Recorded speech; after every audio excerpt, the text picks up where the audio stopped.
نحمده ونستعينه ونستغفره ونعوذ بالله من شرور أنفسنا ومن سيئات أعمالنا من يهده الله فلا مضل له ومن يضلل فلا هادي له وأشهد أن لا إله إلا الله وحده لا شريك له وأشهد أن محمدا عبده ورسوله اللهم صل على محمد وعلى آل محمد كما صليت على إبراهيم وعلى آل إبراهيم إنك حميد مجيد اللهم بارك على محمد وعلى آل محمد كما باركت على إبراهيم وعلى آل إبراهيم إنك حميد مجيد أما بعد فإن خير الحديث كتاب الله وأصدق السنن سنة محمد صلى الله عليه وسلم وشر الأمور محدثاتها وكل محدثة بدعة وكل بدعة ضلالة وكل ضلالة في النار. أعوذ بالله من الشيطان الرجيم. يا أيها الذين آمنوا إن جاءكم فاسق بنبأ فتبينوا أن تصيبوا قوما بجهالة فتصبحوا على ما فعلتم نادمين. പ്രിയമുള്ള സഹോദരി സഹോദരന്മാരെ, അള്ളാഹുവിൻ്റെ നിയമനിർദ്ദേശങ്ങൾ സൂക്ഷിച്ചുകൊണ്ട് അവൻ്റെ വിധിവിലക്കുകളെ മാനിച്ചുകൊണ്ട് ജീവിതത്തിൽ അങ്ങോളം ഇങ്ങോളം തഖ്വ കൈവിടാതെ ജീവിക്കാൻ ശ്രമിക്കണേ എന്ന് പ്രത്യേകം ഓർമ്മപ്പെടുത്തുകയാണ്. റമദാനിൽ നമുക്ക് ഒരു ക്ലാസ് മാത്രമാണ് എടുക്കാൻ സാധിച്ചത്. അത് നമ്മുടെ ജാലിയാത്തിൻ്റെ ടെന്റിൽ വെച്ചായിരുന്നു. പിന്നെ നമുക്ക് കഴിഞ്ഞ ആഴ്ച ഹാഷിം സലാഹി ക്ലാസ് എടുത്തു. ഇന്ന് സാധാരണ നമ്മൾ ജാമിഉൽ ഉലൂമി വൽ ഹിക്കം എന്ന കിതാബിന്റെ അടിസ്ഥാനത്തിലുള്ള ദർസാണ് എടുക്കാറുള്ളത്. ഇന്ന് സാന്ദർഭികമായ ചില ചർച്ചാ വിഷയങ്ങൾ ഇപ്പോൾ കേരളത്തിൽ നടക്കുന്നത് കൊണ്ട് അതുമായി ബന്ധപ്പെട്ട ഒരു ക്ലാസ് എടുക്കണം എന്നാണ് വിചാരിക്കുന്നത്. പത്രമാധ്യമങ്ങൾ ശ്രദ്ധിക്കുന്ന, അതുപോലെ സോഷ്യൽ മീഡിയകൾ പരിശോധിക്കുന്ന ബന്ധപ്പെടുന്ന ആളുകൾക്കൊക്കെ കേരളത്തിൽ നടക്കുന്ന സംഭവ വികാസങ്ങളെക്കുറിച്ച് അറിയാൻ കഴിയും. കേരളത്തിന്റെ ചില ഭാഗങ്ങളിൽ നിന്ന്, കാസർഗോഡ്, പാലക്കാട് ജില്ലകളിൽ നിന്നൊക്കെ ചില ആളുകളെ കാണാതാവുകയും അവർ വിദേശ രാജ്യങ്ങളിലേക്ക് നാടുവിട്ട് ISIS എന്ന് പറയുന്ന തീവ്ര സംഘടനയിൽ ചേർന്നിട്ടുണ്ട് എന്നൊക്കെയുള്ള പ്രചാരണങ്ങൾ നടക്കുകയാണ്. മാത്രമല്ല, ചില പ്രത്യേക കേന്ദ്രങ്ങൾ ഈ നാടുവിട്ട ആളുകൾക്ക് സലഫി ആദർശവുമായി ബന്ധമുണ്ട്, സലഫി സംഘടനയിൽ നിന്ന് വിട്ടുപോയ ചില ഗ്രൂപ്പുകളുമായി ബന്ധമുണ്ടായിരുന്നു എന്നൊക്കെയുള്ള പ്രോപ്പഗണ്ടകളും കൂടി പ്രചരിപ്പിക്കുന്നുണ്ട്. പത്രമാധ്യമങ്ങളാകട്ടെ ഇതിന്റെ മറ പിടിച്ച് കേരളത്തിൽ തീവ്രവാദം വളർന്നുകൊണ്ടിരിക്കുന്നു, ISISലേക്ക് റിക്രൂട്ട് ചെയ്യുന്ന ചില ഏജൻസികൾ തന്നെ കേരളത്തിലുണ്ട് എന്ന നിലക്കുള്ള പ്രചാരണങ്ങളും നടത്തുന്നുണ്ട്.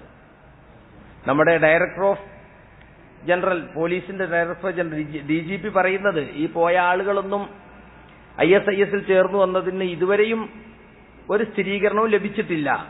മുഖ്യമന്ത്രി അതിന്റെ പറയുന്നത്. എന്നാലും പത്രങ്ങൾ ആഘോഷിക്കാണ്. പത്രങ്ങൾ ഇതിങ്ങനെ സ്ഥിരീകരണം ലഭിക്കാതെ ഇതിങ്ങനെ സെൻസേഷനലായി ആഘോഷിക്കരുത്, അവർ തിരിച്ചു വന്നാൽ അവരുടെ ജീവിതത്തെ അത് ബാധിക്കും, അവരുടെ കുടുംബങ്ങളെ ബാധിക്കും എന്നൊക്കെ ആവശ്യപ്പെട്ടിട്ടും പത്രങ്ങൾക്ക് എരിവും പുളിയുള്ളൊരു വാർത്ത കിട്ടിയാൽ അത് പൊടിപ്പും തൊങ്കലും ചേർത്ത് ആഘോഷിക്കാണ് ഇപ്പോൾ. മാത്രമല്ല, അറിയപ്പെട്ട ഒരു ഇസ്ലാമിക പ്രബോധകനായ ഡോക്ടർ സാക്കിർ നായിക്, അദ്ദേഹവുമായിട്ട് നമുക്ക് പല വിഷയങ്ങളിലും അദ്ദേഹത്തിന്റെ മൻഹജിലും അഖീദയിലും ഒക്കെ അഭിപ്രായ വ്യത്യാസം ഉണ്ടെങ്കിലും അദ്ദേഹത്തിന് ഇപ്പോൾ മൊത്തത്തിൽ ഇസ്ലാമിക പ്രബോധകന്മാർക്കെതിരിലുള്ള ഒരു നീക്കമായിട്ടാണ് നമ്മളതിനെ കാണേണ്ടത്. അദ്ദേഹത്തിനെതിരെ തീവ്രവാദ ബന്ധം ആരോപിക്കപ്പെടുകയും അദ്ദേഹത്തിന്റെ പരിപാടികൾ മുടക്കുകയും അങ്ങനെയുള്ള ഒരുപാട് പ്രശ്നങ്ങൾ ഇപ്പോൾ നാട്ടിൽ നടക്കുന്നുണ്ട്. ഗവൺമെന്റ് ഏജൻസികൾ പലരെയും നിരീക്ഷിക്കുന്നുണ്ടെന്നും അന്വേഷണം നടക്കുന്നുണ്ട് എന്നുമൊക്കെ കേൾക്കുന്നുണ്ട്. പിന്നെ സോഷ്യൽ മീഡിയകളൊക്കെ നിരീക്ഷണത്തിലാണ്. നമ്മളയക്കുന്ന ഓരോ വാട്സപ്പ് സന്ദേശങ്ങളും അത് നിരീക്ഷിക്കുമെന്ന് പറഞ്ഞിട്ട് തന്നെയാണ്. ഇപ്പോൾ പുതുതായിട്ട് ഇപ്പോൾ വാട്സപ്പ് ഒന്ന് പുതുക്കാൻ വേണ്ടി മെസ്സേജ് വന്നല്ലോ. അപ്പൊ കൂടെ എന്താണ്, നിങ്ങളുടെ ഓരോ മെസ്സേജും ഓരോ ചാറ്റിങ്ങും എൻഡ് ടു എൻഡ് പരിശോധിക്കാൻ ഞങ്ങൾക്ക് സ്വാതന്ത്ര്യമുണ്ട് എന്നാണ്. അപ്പൊ അതിന് ആര് പറഞ്ഞാലും നമ്മൾ റോട്ട് പറയും പോലെയാണ്. നമ്മൾ വിചാരിക്കും വാട്സപ്പിൽ പറഞ്ഞാൽ അവര് നമ്മൾ അയക്കുന്ന ആൾ മാത്രമേ കേൾക്കുള്ളൂ. അല്ല. അപ്പോ ഇങ്ങനെയുള്ള ഒരു പശ്ചാത്തലത്തിൽ ഊഹാപോഹങ്ങൾ ധാരാളമായി പ്രചരിക്കുന്നുണ്ട്. കൂട്ടത്തിൽ ആരോപണ പ്രത്യാരോപണങ്ങൾ നടത്തുന്നുണ്ട്. ഓരോ കക്ഷികളും തങ്ങളെ രക്ഷപ്പെടുത്താൻ വേണ്ടിയിട്ട് മറ്റുള്ളവരുടെ മേൽ തീവ്രവാദം ആരോപിക്കുന്ന, തങ്ങൾക്കിഷ്ടമില്ലാത്തവരെയൊക്കെ തീവ്രവാദത്തിന്റെ മുദ്രകുത്തി പൊതുസമൂഹത്തിൽ ഒറ്റപ്പെടുത്താനുള്ള ശ്രമം, ഇങ്ങനെയുള്ള പല പൊളിറ്റിക്സുകളും ഇതിൽ നടക്കുന്നുണ്ട്. അതുകൊണ്ട് ഈ ദുരന്ത സന്ദർഭത്തിൽ നമ്മൾ ശ്രദ്ധിക്കേണ്ട ചില കാര്യങ്ങൾ ഓർമ്മപ്പെടുത്തുവാനും ചില ആളുകൾക്കൊക്കെ ഉണ്ടായിട്ടുള്ള തെറ്റിദ്ധാരണകൾ തിരുത്താനുമാണ് ഞാൻ ഈ സന്ദർഭം ഉപയോഗിക്കുന്നത്. ഒന്നാമതായി എനിക്ക് പറയാനുള്ളത്, ഊഹാപോഹങ്ങളെ നമ്മൾ പ്രചരിപ്പിക്കരുത്. അതായത് കിട്ടുന്ന എല്ലാ മെസ്സേജും നമ്മൾ ഷെയർ ചെയ്യാൻ നിൽക്കരുത്. ഇത്തരം സന്ദർഭങ്ങളിൽ പ്രത്യേകിച്ചും കണ്ടതും കേട്ടതും ഒക്കെ പ്രചരിക്കും. അപ്പൊ നമ്മുടെ നയം എന്തായിരിക്കണം? ഞാൻ ഓതിവെച്ച ആയത്ത് അതാണ്, യാ അയ്യുഹല്ലദീന ആമനു ഇൻ ജാഅകും ഫാസിഖും ബിനബഇൻ ഫതബയ്യനു. നിങ്ങളുടെ അടുക്കൽ ഒരു അധർമ്മകാരി ഒരു വാർത്തയും കൊണ്ടുവന്നാൽ നിങ്ങൾ അതിനെക്കുറിച്ച് ചുഴിഞ്ഞന്വേഷിക്കണം, അതിന്റെ നിജസ്ഥിതി അന്വേഷിച്ച് ഉറപ്പുവരുത്തണം. അല്ലെങ്കിൽ അൻ തുസീബു ഖൗമൻ ബിജഹാലത്തിൻ, നിങ്ങൾ അറിവില്ലാതെ മറ്റൊരു ജനതക്ക് നിങ്ങൾ ആപത്ത് വരുത്തി വെക്കാൻ കാരണമാകും. ഫതസ്ബിഹു അലാ മാ ഫഅൽതും നാദിമീൻ, പിന്നെ നിങ്ങൾ ചെയ്തതിനെ പറ്റി നിങ്ങൾ ഖേദക്കാരാവുകയും ചെയ്യും. അപ്പൊ അറിഞ്ഞും അന്വേഷിക്കാതെയും നമ്മൾ പ്രചരിപ്പിച്ചാൽ അതുകൊണ്ടുണ്ടാകുന്ന ദുരന്തത്തിന്റെ പേരിൽ നമ്മൾ പിന്നീട് ഖേദിക്കേണ്ടി വരും. അതുകൊണ്ട് ഉറപ്പുവരുത്തിയ ശേഷമേ ഏതൊരു വാർത്തയും നിങ്ങൾ മറ്റൊരാളോട് പറയാവൂ, ഷെയർ ചെയ്യാവൂ എന്നാണ് ഈ ആയത്ത് പഠിപ്പിക്കുന്നത്. അതുകൊണ്ട് അത് നമ്മൾ പ്രത്യേകിച്ച് ശ്രദ്ധിക്കണം. ഈ കാലഘട്ടത്തിൽ വിശേഷിച്ചും ഒരു മെസ്സേജ് നമ്മൾ ഫോർവേഡ് ചെയ്യുമ്പോൾ ഞാനിത് ഫോർവേഡ് ചെയ്താൽ ഇതെന്റെ കയ്യിൽ നിന്ന് പോയി എവിടേക്ക് എത്താന്ന് എനിക്ക് പറയാൻ പറ്റില്ല. അതിന്റെ ദുരന്തം എന്തായിരിക്കും, അതെനിക്ക് ഖൈറുണ്ടോ, എനിക്ക് വല്ല ഷെറും വരാനുണ്ടോ എന്നാലോചിച്ച ശേഷം മാത്രമേ ഏത് മെസ്സേജുകൾ നമ്മൾ എന്ത് ചെയ്യാവൂ, ഫോർവേഡ് ചെയ്യാവൂ. കാരണം അങ്ങനെ കേൾക്കുന്നു, ഇങ്ങനെ പറഞ്ഞു കേൾക്കുന്നു, ഇങ്ങനെയാണ് കേൾക്കുന്നത്, ഇങ്ങനെയൊക്കെയുള്ള ഒരു ഉത്തരവാദിത്വമില്ലാത്ത വാർത്തകളാണ് പലപ്പോഴും ഉള്ളത്. അല്ലെ, ഞാൻ വിചാരിക്കുന്നത് അങ്ങനെയാണ്, എനിക്ക് തോന്നുന്നത് അങ്ങനെയാണ്, ഇതൊക്കെ വെച്ചിട്ടാണ് പല ആരോപണങ്ങളും ഉന്നയിക്കുന്നത്. അതുകൊണ്ട് ഒന്നാമതായി ശ്രദ്ധിക്കേണ്ട കാര്യങ്ങൾ അതാണ്. ഊഹാപോഹങ്ങൾ പ്രചരിപ്പിക്കാതിരിക്കുക. കിംവദന്തികളായിരിക്കും പലതും. വാർത്ത പ്രചരിപ്പിക്കുക എന്നത് ഒരിക്കലും ഇസ്ലാമികമല്ല. മനസ്സിലായില്ലേ? ഒരു വാർത്ത പ്രചരിപ്പിക്കുക എന്നുള്ളത് ഇസ്ലാം നമ്മളെ ഏൽപ്പിച്ച കാര്യമല്ല. അതുകൊണ്ട് ചിലപ്പോ ഗുണത്തെക്കാളേറെ ദോഷാണ് ഉണ്ടാവുക. വാർത്ത അറിയിക്കുക എന്നത് ഒരു സുന്നത്തായിട്ട് പഠിപ്പിച്ചിട്ടില്ല. നമ്മുടെ നാട്ടിൽ നിന്ന് വന്ന ചില ആളുകൾ, പ്രവാസികൾ പ്രത്യേകിച്ച്, ഇന്നിപ്പോ ഏഷ്യാനെറ്റ് കണ്ടില്ല, മരിച്ച അല്ല ചോദിക്കും തോന്നും ഏഷ്യാനെറ്റ് കണ്ടില്ലെങ്കിൽ. ആ ജാതിയിൽ വാർത്തയോട് ഭയങ്കരമായൊരു അഡിക്ഷൻ, അതൊരിക്കലും നമുക്ക് ആവശ്യമില്ലാത്തതാണ്. രണ്ടാമത്തെ വിഷയം, നമ്മൾ മൊത്തത്തിൽ ഒരു മുസ്ലിമായ വ്യക്തിയെക്കുറിച്ച് നമ്മൾ നല്ലത് വിചാരിക്കണം എപ്പോഴും. ഒരാളെ സംബന്ധിച്ച് ചീത്ത നിലക്ക് ചിന്തിക്കുകയാണെങ്കിൽ പലതും വിചാരിക്കാം. അതൊക്കെ ഒഴിവാക്കിയിട്ട് നല്ലത് മാത്രം ആളുകളെ പറ്റി വിചാരിക്കുക. അതേസമയത്ത് കുതന്ത്രങ്ങളും കള്ള ആരോപണങ്ങളും പ്രചരിപ്പിക്കുന്നവരാണ് എന്ന് നമുക്ക് ബോധ്യപ്പെട്ട ചില ആളുകളുണ്ടാവും. അവരെപ്പറ്റി പിന്നെ നമുക്ക് നല്ലത് വിചാരിക്കാൻ കഴിയില്ല, നമ്മളെ അനുഭവമാണ്. അതല്ലാത്ത പൊതുവെ ആളുകളെ സംബന്ധിച്ച് എന്ത് വേണം? പൊതു മുസ്ലിങ്ങളെ സംബന്ധിച്ച് ഒരു മുസ്ലിം തന്റെ സഹോദരനെ കുറിച്ച് എന്ത് വിചാരിക്കണം? നല്ലതാണ് വിചാരിക്കേണ്ടത്. പിന്നെ നമ്മൾ ശ്രദ്ധിക്കേണ്ട ഒരു കാര്യം, ഈ പ്രചാരണങ്ങളിലൊക്കെ ഓരോ കക്ഷിയും തങ്ങളുടെ തടി സലാമത്താക്കാൻ വേണ്ടിയിട്ട് പൊരുതാണ് ചെയ്യുന്നത്. അതിനു വേണ്ടിയിട്ട് ഞങ്ങളതിന്റെ ആളല്ല, മറ്റോനതിന്റെ ആള് എന്ന് വരുത്തി തീർക്കുന്ന ഒരു തരം താഴ്ന്ന ഒരു പൊളിറ്റിക്സ് ഇവിടെ ഉപയോഗിക്കുന്നുണ്ട്.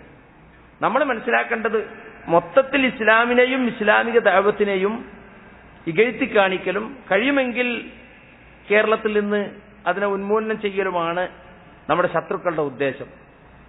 അത്തരം ആളുകളാണ് പലപ്പോഴും ഇത്തരം വാർത്തകൾ പൊലിപ്പിക്കുന്നത്. പത്രമാധ്യമങ്ങളൊക്കെ അതിൽ വലിയ പങ്ക് വഹിക്കുന്നുണ്ട്. അത് തിരിച്ചറിഞ്ഞുകൊണ്ട് നമ്മൾ ഈ സന്ദർഭത്തിൽ പരസ്പരം പഴിചാരാൻ ശ്രമിക്കാതെ പൊതുശത്രുവിനെ തിരിച്ചറിയാൻ മുസ്ലിം ഗ്രൂപ്പുകൾക്ക് സാധിക്കേണ്ടതുണ്ട് എന്നതാണ് എനിക്ക് മൂന്നാമതായി പറയാനുള്ളത്. ഇന്ന് നമ്മൾ കാണുന്നത് അതല്ല. കലക്ക് വെള്ളത്തിൽ മീൻ പിടിക്കുക എന്ന് നമ്മുടെ നാട്ടിൽ പറയാറുണ്ട്. കലങ്ങിയ സമയത്ത് ഓരോരുത്തരും അവനവനെന്തെങ്കിലും കിട്ടുമോ നോക്കുകയാണ്. ഇപ്പോ നമ്മുടെ നാട്ടിലെ ഖുബൂരികള് ഇന്ന് പത്രസമ്മേളനം നടത്തിയിട്ട് പറഞ്ഞത് പത്രത്തിൽ കാണാം, ഖുർആനും സുന്നത്തും സ്വന്തമായി വ്യാഖ്യാനിക്കാൻ അണികൾക്ക് അനുവാദം നൽകിയതാണ് സലഫി പ്രവർത്തകന്മാർ തീവ്രവാദത്തിലേക്ക് വഴിതെറ്റിപ്പോകാൻ കാരണമെന്നും അതുകൊണ്ട് സലഫി സംഘടനകളിൽ ഈ നിലപാട് പുനഃപരിശോധിക്കണമെന്നും ഡാഷ് സംഘടന ആവശ്യപ്പെട്ടു എന്നാണ്. മനസ്സിലായില്ലേ? എന്നിട്ട് അവസാനം അവർ പറയുന്നത് എന്താ വെച്ചാല്, ഞങ്ങളൊക്കെ ചെയ്തതുപോലെ മദ്ഹബിലേക്ക് തിരിച്ചു വരണം എന്നാണ് ഞങ്ങൾക്ക് പറയാനുള്ളത്. എങ്ങനെയുണ്ട്? അപ്പൊ ഇത് കലക്കവെള്ളത്തിൽ മീൻ പിടിക്കാനുള്ള ശ്രമമാണ്. ഓരോരുത്തർക്കും സ്വന്തമായി ഖുർആൻ വ്യാഖ്യാനിക്കാൻ അനുവാദമുണ്ട് എന്ന് സലഫി ഉലമാക്കൾ ആരും പറഞ്ഞിട്ടില്ല. നമ്മുടെ നാട്ടിൽ കെ മൗലവി മുതൽക്ക് ആരംഭിച്ച സലഫി പ്രവർത്തനം അന്നൊന്നും ഈ ഒരു ന്യായം ആരും പറഞ്ഞിട്ടില്ല. കെ മൗലവിയും അതുപോലെ തന്നെ അലവി മൗലവിയും ഒക്കെ ചേർന്ന് എഴുതിയതാണല്ലോ അമാനി മൗലവിയുടെ ഖുർആൻ പരിഭാഷയുടെ ആദ്യ ഭാഗം. അതിൽ ഖുർആനെ കുറിച്ചുള്ള മുഖവുരയിൽ ഖുർആൻ എങ്ങനെ വ്യാഖ്യാനിക്കണം എന്ന് പറഞ്ഞിട്ടുണ്ട്. ഓരോ സാധാരണക്കാരും വ്യാഖ്യാനിക്കണം എന്നല്ല പറഞ്ഞിട്ടുള്ള അതിൽ. ഖുർആനെ ഖുർആൻ കൊണ്ട് വ്യാഖ്യാനിക്കുക, ഖുർആനെ ഹദീസ് കൊണ്ട് വ്യാഖ്യാനിക്കുക, പിന്നെ ഖുർആനെ സഹാബികളുടെ അഖ്വാലുകൾ കൊണ്ട് വ്യാഖ്യാനിക്കുക. ഇതാണ് സലഫി രീതി. അത് അമാനി മൗലവിന്റെ ഖുർആൻ പരിഭാഷയിൽ പറഞ്ഞിട്ടുണ്ട്. ചിലപ്പോഴൊക്കെ ആ തത്വത്തിന് ഈ പറഞ്ഞ ആളുകൾക്കോ പറഞ്ഞ ആളുകളെ അനുകൂലിക്കുന്നവർക്കോ മാറ്റം ഉണ്ടായിരിക്കാം. പക്ഷെ തത്വം അതാണ്. ഇടക്കാലത്ത് അതിൽ നിന്ന് മാറ്റം വന്നപ്പോഴാണ് 2001 മുതൽ നമ്മൾ അതിലേക്ക് തിരിച്ചു വിളിച്ച ആളുകളെ. ഇപ്പൊ ചില ആളുകൾക്ക് ഇടക്കാലത്ത് ജിന്ന് നിഷേധം, സിഹിർ നിഷേധം, കണ്ണേറ് നിഷേധം ഒക്കെ വന്നത് സ്വന്തമായി വ്യാഖ്യാനിക്കുന്ന ഇടക്കാലത്ത് വന്ന ചില സുല്ലമിമാരുടെ ചില ഫാറൂഖിമാരുടെയൊക്കെ പ്രവർത്തനം കൊണ്ടാണ്. അതുകൊണ്ടത് ശരിയല്ല. നമ്മൾ പഴയതിലേക്ക് കെ മൗലിയൊക്കെ പറഞ്ഞ യഥാർത്ഥ സലഫിയത്തിലേക്ക് തിരിച്ചു പോകണം എന്നിടത്തൊക്കെ നമ്മൾ ആളുകളെ ക്ഷണിച്ചു. അത് ഞാൻ വിശദീകരിക്കേണ്ട ആവശ്യമല്ല. അപ്പൊ അതുകൊണ്ട് ആരും പറയാത്തതാണിത്. പക്ഷെ ഇന്നും അത് മനസ്സിലാകാത്ത ചില ആളുകൾ സലഫി എന്നുള്ള കുപ്പായോട്ട് നമ്മുടെ നാട്ടിൽ നടക്കുന്നുണ്ട്.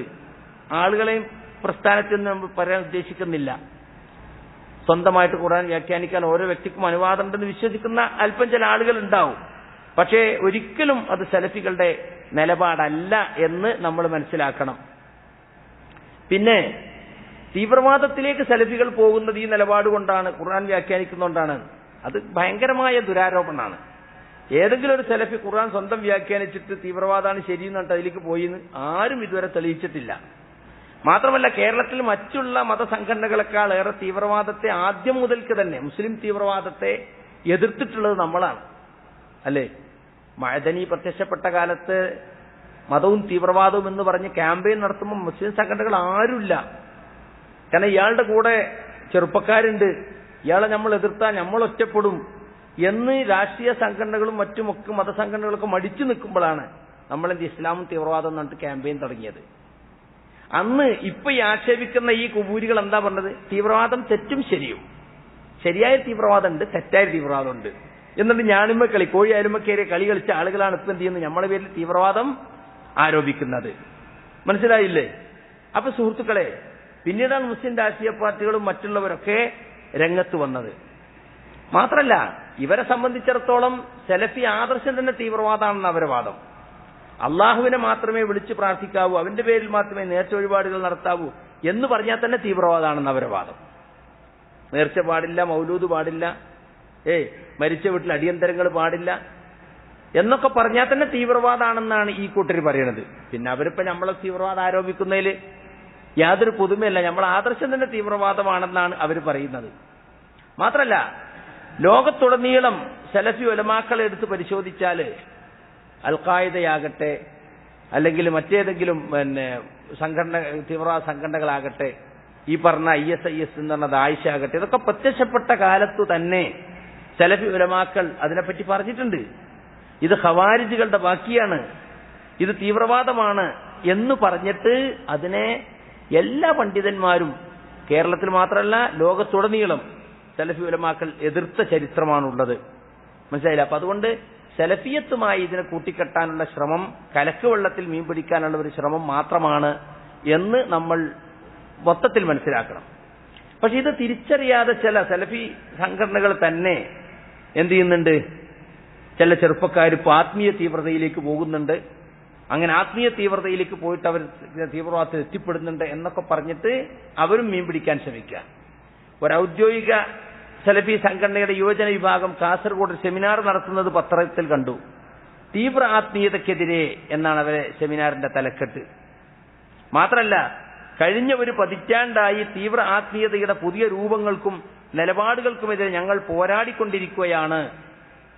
കഴിഞ്ഞൊരു 10 കൊല്ലമായിട്ടുള്ളൂ. അപ്പോ 10 കൊല്ലമായിട്ട് കേരളത്തിൽ എന്തോ ഒരു പുതിയ ആത്മീയതയും ഒരു തീവ്ര ആത്മീയത കൊണ്ടുവരാൻ ചില ആളുകൾ ശ്രമിക്കുന്നുണ്ട്. ഞങ്ങൾ അതിനെ എതിർത്ത് തോൽപ്പിക്കാൻ ശ്രമിച്ചിട്ടുണ്ട് എന്ന് വരുത്തി തീർക്കുക. എന്തു തീവ്ര ആത്മീയതയാണ് സുഹൃത്തുക്കളെ ഇവിടെ ആളുകൾ കൊണ്ടുവന്നത്? കേരളത്തിൽ കഴിഞ്ഞ 10 കൊല്ലമായിട്ട് എന്താ ഉണ്ടായത്? 10 കൊല്ലം എന്ന് പറയുന്നത് ശരിക്കും 10 ആയിട്ടില്ല. മനസ്സിലായില്ലേ? സലഫികൾ എന്ന് പറയുന്ന ആളുകൾ അവരുടെ ആദർശം കൈയൊഴിച്ച് സംഘടനാ രാഷ്ട്രീയ പാർട്ടികളെ പോലെ പ്രവർത്തിക്കരുത്. അവർ ഇൽമിലേക്കും ഉലമാക്കളിലേക്കും മടങ്ങണം എന്ന് നമ്മൾ ആവശ്യപ്പെട്ടു. നമ്മുടെ ചില ആളുകൾക്ക് ചില നിഷേധ സ്വഭാവങ്ങളുണ്ട്. സിഹിറിനെ നിഷേധിക്കുക, ജിന്നുബാധയെ നിഷേധിക്കുക, കണ്ണേറിനെ നിഷേധിക്കുക, റസൂലിന് സിഹിർ ബാധിച്ച ഹദീസിനെ നിഷേധിക്കുക, സംസം വെള്ളത്തിന്റെ പ്രത്യേകത നിഷേധിക്കുക, അല്ലേ? സ്ത്രീകൾ മുഖം മറക്കുന്നത് ഗുലുവാണെന്ന് പറയുക, സ്ത്രീ പുരുഷ സങ്കലനമുള്ള പരിപാടികൾ മതസത്യത്തിന്റെ പേരിൽ നടത്തി. ഇതൊക്കെ നമ്മളെ സലഫിയത്തിന് യോജിക്കാത്തതാണ് എന്ന് ഉള്ളിൽ വെച്ച് ധാരാളമായി പറയുകയും അവസാനം അവര് അത്തരം ആളുകളെ മാറ്റി നിർത്തി മുന്നോട്ട് പോകാൻ തീരുമാനിക്കുകയും ചെയ്തു, പൊതുസമൂഹത്തെ തൃപ്തിപ്പെടുത്താൻ വേണ്ടി. അതാണ് ഇവിടെ ഉണ്ടായിട്ടുള്ളത്. അല്ലാതെ ഒരു പുതിയ ആത്മീയ തീവ്രതയും ഇവിടെ ആരും കൊണ്ടുവന്നിട്ടില്ല. ഖുർആനിലും സുന്നത്തിലും സ്ഥിരപ്പെടാത്ത, സലഫി ഉലമാക്കൾ ആരും പഠിപ്പിക്കാത്ത എന്തു തീവ്രതയാണ് കേരളത്തിൽ ആരെങ്കിലും ഇവിടെ കൊണ്ടുവന്നിട്ടുള്ളത്? അപ്പൊ അത് കലക്ക് വെള്ളത്തിൽ മീൻ പിടിക്കാൻ തന്നെയാണ് അവരും ശ്രമിക്കുന്നത്. ഓക്കെ, ഈ സന്ദർഭത്തിൽ പോലും ഒറ്റ കൊടുക്കുകയാണ്. ഞങ്ങളല്ല, ഓലാണ്. ഇതിപ്പോ തുടങ്ങിയതല്ല, വർഷങ്ങൾക്ക് മുമ്പ് തുടങ്ങിയിട്ടുള്ളവര്. മതപഠനത്തിന്റെ മറവിൽ നിഗൂഢ സംഘങ്ങളിലേക്ക് ചേക്കേറുന്ന യുവാക്കളെ നിരീക്ഷിക്കാൻ സർക്കാർ സന്നദ്ധമാകണം എന്നാണ്. ആരാണ് ഇവിടെ മതപഠനത്തിന്റെ മറവിൽ നിഗൂഢ സംഘങ്ങളിലേക്ക് പോയത്? അതെല്ലാം ശരി, ആളുകൾക്കിടയിൽ ശുബഹാത്ത് ഉണ്ടാക്കുകയാണ്. മതം പഠിക്കാൻ പുറത്തു പോവുക, രാജ്യത്തിന് പുറത്തു പോകുക എന്നുള്ള സലഫുകളുടെ രീതിയല്ലേ? ആരാ സ്വന്തം നാട്ടിൽ നിന്ന് മാത്രം മതം പഠിച്ചിട്ടുള്ളത്? സ്വന്തം നാട്ടിൽ കിട്ടാവുന്ന പണ്ഡിതന്മാരുടെ അടുത്ത് പഠിച്ചാൽ കിട്ടുന്നത് കിട്ടും, അത് കഴിഞ്ഞാൽ പുറത്തു പോകേണ്ടി വരും. നമ്മുടെ നാട്ടിൽ ആളുകൾ എന്തുകൊണ്ട് മതപഠനത്തിന് പുറത്തു പോകേണ്ടി വരും? അതല്ലേ പഠിക്കേണ്ടത്. നമ്മുടെ നാട്ടിൽ നിന്ന് മതപഠനം ശുഷ്കിച്ചു പോയി, വെറും പരീക്ഷാ കേന്ദ്രീകൃത പഠനമായി. ഇപ്പൊ സലഫികൾക്കിടയിലുള്ള മതപഠനം എന്ന് പറഞ്ഞാൽ എന്താ? അഫ്ളലുൽമ പഠിക്കല. SSLC കഴിഞ്ഞിട്ട് 5 കൊല്ലം, 2 കൊല്ലം പ്രിലിയും 3 കൊല്ലം ഫൈനലും. അതിനിപ്പോ BA അറബിക്ക് എന്നാ പറയാ. അതിങ്ങനെ ഇപ്പൊ എല്ലാ വിഭാഗങ്ങളും നടത്തുന്നുണ്ട്. എല്ലാ വിഭാഗ ആളുകളും, ഖുറാഫികളും ജമാഅത്തുകളും എല്ലാവരും നടത്തുന്നുണ്ട്. അപ്പൊ അതുകൊണ്ട് എല്ലാവരും കൂടിയ ഒരു അക്കാഡമിക് കമ്മിറ്റിയാണ് ഇതിന്റെ സിലബസ് ഉണ്ടാക്കുക. മുമ്പൊക്കെ കുറെ ഖുർആനും ഹദീസൊക്കെ അതിലൂടെ പഠിക്കാൻ സാധിച്ചിരുന്നു. അതൊക്കെ കുറച്ച് കൊണ്ടുവന്ന് വെറും പരീക്ഷാ കേന്ദ്രീകൃതമായി മാറി. 5 കൊല്ലം അറബി കോളേജിൽ പഠിച്ചുകൊണ്ട് ഒരു പേജ് അറബി വായിക്കാൻ വയ്യാത്ത അവസ്ഥയാണ് കാണുന്നത്. അപ്പൊ അതുകൊണ്ട് തന്നെ ഡീപ്പായിട്ട് ആഴത്തിലുള്ള മതപഠനത്തിന് കേരളത്തിൽ സാധ്യതകൾ ഇല്ലാതെയായി സലഫികൾക്കിടയിൽ. സ്വാഭാവികമായും പുറത്തു പോണതിനെ പറ്റി ആളുകൾ ചിന്തിക്കാൻ തുടങ്ങി. മുമ്പൊക്കെ നമ്മൾ ബനാറസിൽ, ഉത്തരേന്ത്യയിൽ ബനാറസിലൊക്കെ വളരെ കുറച്ച് ആളുകളെ പോയി പഠിച്ചു. കാരണം തണുപ്പാണി നല്ല തണുപ്പ്, ചൂടാണി നല്ല ചൂട്, യുപിന്റെ അങ്ങേ തലക്കാണ്. മനസ്സിലായില്ലേ? അപ്പൊ വളരെ കുറച്ചാൾ അവിടെ പോയി പഠിച്ചിട്ടുള്ളൂ. പിന്നെ ഉത്തരേന്ത്യയിൽ പോയി പഠിക്കാനുള്ള നമ്മളെ തടസ്സം വെച്ചാൽ നമുക്ക് ഈ ഉറുദു അറിയില്ല നമ്മളെ ആളുകൾക്ക്. കേരളത്തിലെ കുട്ടികൾക്ക് ഉറുദു അറിഞ്ഞൂടാ. പിന്നെ ഉമറാബാദിൽ പോയി പഠിക്കുന്നുണ്ട്. തമിഴ്നാട്ടിലെ ഉമറാബാദിൽ കുറച്ച് ആളുകൾ പോയി പഠിച്ചിരുന്നു. പക്ഷെ അവിടെയൊക്കെ മൻഹജിൽ നിന്ന് പൂർണ്ണമായും മൻഹജിൽ നിന്നുകൊണ്ട് തന്നെ പഠിക്കാനുള്ള സൗകര്യങ്ങൾ കുറവാണ്. പല അധ്യാപകരും മൻഹജ് അംഗീകരിക്കാത്തവരൊക്കെയാണ് എന്ന് പറയപ്പെടുന്നത് കൊണ്ട് ആളുകൾക്ക് അങ്ങോട്ട് പോകുന്നതിൽ താല്പര്യമില്ലാതായി. പിന്നെ പുറത്തു പോകണം. എല്ലയോ പണ്ഡിതന്മാർ പുറത്തു പോയി പഠിച്ചിട്ടില്ലേ? രാജ്യങ്ങൾ ചുറ്റിയിട്ടില്ലേ? മതപഠനത്തിന് വേണ്ടി പുറത്തു പോകുക എന്നുള്ളതൊരു തെറ്റായ മാതിരിയാണ് ഇപ്പോ. ഇതിനാണ് ഇപ്പൊ ഒരാള് ഒരു മതസംഘടന, ഒരു രാഷ്ട്രീയ മതസംഘടന നടത്തുന്ന ചാനല് നമ്മുടെ ഒരു പ്രധാന പ്രബോധകന് എഴുതി കൊടുത്ത ചോദ്യങ്ങൾ 6 ചോദ്യങ്ങൾ. ഒന്നാമത്തെ ചോദ്യം, സലഫികൾക്ക് മതം പഠിക്കാൻ യമനിൽ പോകേണ്ടി വരുന്നത് എന്തുകൊണ്ടാണ്? യമനിൽ തന്നെ പോയാലേ മതം പഠിക്കുമെന്ന് ആരെങ്കിലും പറയുന്നുണ്ടോ ഇവിടെ? ഇല്ല. സൗദിയിലോ മറ്ററബ് രാജ്യങ്ങളിലോ ഒക്കെ പോയി പഠിക്കും. ഇവിടെ സൗദി അറേബ്യയിൽ പല സൗകര്യങ്ങളുണ്ട്. 25 വയസ്സിന് താഴെയാണെങ്കിൽ ജാമിയ ഇസ്ലാമിയ മദീനയിൽ അപേക്ഷ കൊടുക്കുക, അവിടെ പഠിക്കുക. ഒരു സാനവി സർട്ടിഫിക്കറ്റ് ഉണ്ടെങ്കിൽ ജാമിയത്തുൽ ഇമാം മുഹമ്മദ് ബിൻ സഊദ് ഇസ്ലാമിയ റിയാദിൽ പഠിക്കാം. ഇവിടെ മക്കത്ത് ജാമിയത്ത് ഉമ്മുൽ ഖുറയിൽ പഠിക്കാം. അവിടെയൊക്കെ പഠിക്കാനുള്ള സൗകര്യങ്ങളുണ്ട്. പക്ഷെ 25 വയസ്സിന് മുമ്പായിരിക്കണം. പിന്നെ നെറ്റിൽ അപേക്ഷിച്ചിട്ട് കിട്ടണം. പലപ്പോഴും ഇന്ത്യക്കാരെ കുറച്ചേ പരിഗണിക്കുള്ളൂ. കാരണം ഇന്ത്യയിൽ കുറെ മതസ്ഥാപനങ്ങളൊക്കെ ഉണ്ട്. അതുകൊണ്ട് ആഫ്രിക്കൻ രാജ്യങ്ങളിലൊക്കെ തീരെ മതസ്ഥാപനങ്ങളൊന്നും ഇല്ലാത്തതുകൊണ്ട് അവിടുത്തെ കുട്ടികൾക്കാണ് ഇവരെ കൂടുതൽ പരിഗണന കൊടുക്കുക. അതുകൊണ്ട് നമ്മളെ പെരലിലുണ്ടാവുന്ന കുട്ടികൾക്ക് മാത്രമേ യൂണിവേഴ്സിറ്റികളൊക്കെ കിട്ടാറുള്ളൂ. സ്വാഭാവികമാണത്. ഇനി 25 വയസ്സ് കഴിഞ്ഞ ഒരാൾക്ക് പഠിക്കണം തോന്നിയാലോ അതിനിവിടെ സൗകര്യമില്ല. ഇനി പിന്നെ സൗകര്യം എന്താ? ഒരാൾ സ്വന്തം വിസ എടുക്കണം. അപ്പൊ ഞാൻ വന്നതുപോലെ ഞാൻ പൈസ കൊടുത്ത് വിസ എടുത്ത് അവിടെ വന്നത് 10-11,000 റിയാൽ കൊടുത്ത് വിസ വാങ്ങി. പിന്നെ അത് ഇഖാം എടുക്കാൻ 3,500, അതിന്റെ പിന്നെ ഇവിടെ സൗദി അറേബ്യത്തിന്റെ ഹറാമ മൊത്തത്തിൽ 10-20,000 റിയാൽ ചെലവാക്കിയിട്ടാണ് ഇവിടെ നിന്ന്. എന്നിട്ട് കഫീലിന്റെ സമ്മതത്തോടു കൂടി ഇവിടെ മഹദുൽ ഹറം മക്കത്തും മദീനത്തും ഹറമിൽ മഹദ് അവിടെ പഠിക്കാം, അല്ലെങ്കിൽ ദാറുൽ ഹദീസുൽ ഖൈരിയ ഇങ്ങനെയുള്ള സ്ഥലത്ത് മുഖീമീങ്ങളെ പഠിപ്പിക്കുന്ന സ്ഥാപനങ്ങളിൽ പഠിക്കാം. അപ്പൊ വിസ എടുക്കണം, പിന്നെ ഇവിടെ വന്ന് താമസിക്കാനുള്ള ചെലവ്, റൂമിന്റെ ചെലവ്, ഫോണിന്റെ ചെലവ്, യാത്രാ, അതൊക്കെ വലിയ സംഖ്യ. അതൊക്കെ ആർക്കാ മീറ്റ് ചെയ്യാൻ കഴിയുക? ഇയാൾക്ക് കുട്ടികളും മക്കളൊക്കെ ഉണ്ട്, അവരെ പോറ്റാനുള്ള ജോലി ചെയ്യാൻ പറ്റും. ജോലി ചെയ്താൽ പിന്നെ പഠിക്കാൻ പറ്റുമോ? അപ്പൊ സൗദി അറേബ്യയിൽ മതപഠനത്തിന് വളരെ സാധ്യതകൾ ഉണ്ടെങ്കിലും പ്രായോഗിക തലത്തിൽ ഒരുപാട് ബുദ്ധിമുട്ടുണ്ട്. ഇവിടെ വന്ന ഒരാൾ ഈ തൊലബുൽ ഇൽമിന് വേണ്ടി സൗദിയിൽ വരികയാണ്. അപ്പൊ ഞാൻ എന്റെ ജീവിത അനുഭവമാണ് ഇപ്പൊ പറഞ്ഞത്. ഒരു കൊല്ലം ഇവിടെ വന്നത്, എത്ര റുപ്യ ചെലവാക്കി, മനസ്സിലായില്ലേ? അപ്പൊ അതാണ് അവസ്ഥ. അപ്പൊ 25 വയസ്സ് കഴിഞ്ഞവർക്ക് പഠിക്കാൻ വരിക എന്നുള്ളത് ഇവിടെ പ്രയാസമാണ്. എന്നാൽ ഈ ഒരു സാഹചര്യത്തില് യമനിൽ പഠിക്കാൻ പോവുക എന്നുള്ളത് താരതമ്യേന ചെലവ് കുറഞ്ഞ കാര്യമാണ്. മനസ്സിലായില്ലേ? നമ്മുടെ 1 രൂപ ഉണ്ടെങ്കിൽ യമനിൽ 4 രൂപ ഇട്ടും, 4 ദിനാർ ഇട്ടും, യമൻ ദിനാർ, യമൻ റിയാല്. മനസ്സിലായില്ലേ? അപ്പൊ 5,000 ഉറുപ്പ്യ ഒരാൾ മാസം യമനിൽ കൊണ്ടുവന്ന അത് 20,000 റിയാലാണ് അവിടെ. സൗകര്യമാണ്. പിന്നെ ഇതുപോലത്തെ വിസന്റെയും മറ്റൊന്നുള്ള പൈസ ഒന്നും ചെലവാക്കേണ്ടതില്ല. വളരെ ചെറിയ പൈസ കൊണ്ട് വിസ എടുക്കാനും ഇഖാമ എടുക്കാനൊക്കെ സാധിക്കും. മാത്രമല്ല അവിടെയൊക്കെ വരുന്ന തൊലബുൽ ഇൽമിന് വേണ്ടി വരുന്ന ആളുകളെ മാത്രം ഉദ്ദേശിച്ചുകൊണ്ടുള്ള മർക്കസുകൾ അവിടെ ഉണ്ട്. പോയി അവിടെ ചേർന്നാൽ ഭക്ഷണം അവർ തരും, താമസം ഫ്രീ ആണ്, ഭക്ഷണം ഫ്രീ ആണ്, അവിടെ ഇരുന്ന് പഠിച്ചാൽ മാത്രം മതി. മനസ്സിലായില്ലേ? വേറൊരു ഇതില്ല. അങ്ങനത്തെ എത്രയോ മർക്കസുകളുണ്ട്. ഞാനിത് നേരിൽ മനസ്സിലാക്കാൻ വേണ്ടി യമൻ സന്ദർശിച്ച ആളാണ്. ഒരു 1.5 കൊല്ലം മുമ്പ് ഒരു വിസ എടുത്ത് പോയി അവിടുത്തെ പല മർക്കസുകളും സന്ദർശിച്ചു. മഅബറിലുള്ള ഷെയ്ഖ് മുഹമ്മദ് ഇമാമിന്റെ മർക്കസ് ഞാൻ സന്ദർശിച്ചു. അവിടെ 8 ദിവസം താമസിച്ചിട്ടുണ്ട്. അവിടെ കുടുംബമായി വന്ന് താമസിച്ച് പഠിക്കുന്നവരുണ്ട്, ഒറ്റയ്ക്ക് വന്ന് പഠിക്കുന്ന 1000-ഓളം ആളുകളുണ്ട്.